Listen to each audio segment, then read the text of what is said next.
Okay, people, how you doing? Good morning or good afternoon, wherever you are. Right now, this is like a trip for us to go to the seafood store and get some spare fish parts, or even if we have to buy it, so that we can use that fish to make Jadam fish fertilizer. And we hope to bring you with us while we are trying to continue to stay organic in our garden practices. And we will be using the fish just like the Indians used to do back in the day when they had to teach the pilgrims. But even that practice was predated the Indians. But simply using fish parts with leaf mold, and you can get leaf mold from your local forests or your local park, where you see at the base of the tree where a tree is starting to either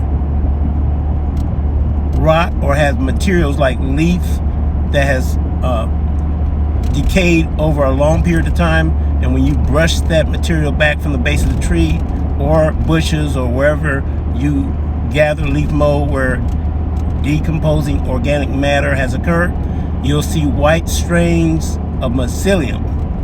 Now, mycelium is to help the ground to communicate to the soil the enrichment that the plant needs. So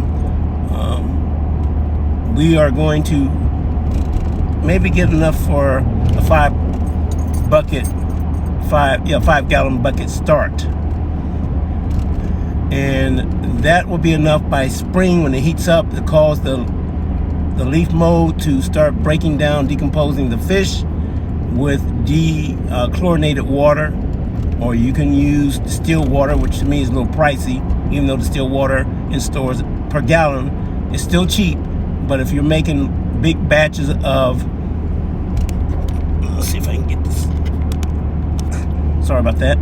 If you can get large containers, like maybe a 50 gallon container or 30 gallon container, put some fish in there, some water, some leaf mold. If you're worried about the smell, you can use rock dust, azomite, I should say, because they got minerals in it, and biochar to help contain the smell. But either way, it's probably still going to smell. But the result is that when the mycelium or the leaf mold breaks down the fish and all the minerals of calcium, potassium, magnesium in the liquid form, then you can go ahead and fertilize your garden with the liquid from Jadam fish fertilizer. And you can continue to add to the same bucket or container so that you'll have that rich supplement for your plants. And again, you can only get positive results from using this method. Jadam liquid fertilizer, I'll leave a link below in the description how I learned about it, and then we can go from there. Otherwise, you guys enjoy your day, and we will be filming the process so that you still can see how it works. And again, I'll leave links down so you can go look at Garden Like a Viking. The guy's name is Nate Murray, and you will enjoy a lot of his informative videos to help your garden practices and help control any pest or mildew or mold on your plants, so that you can stay away from commercial fertilizers.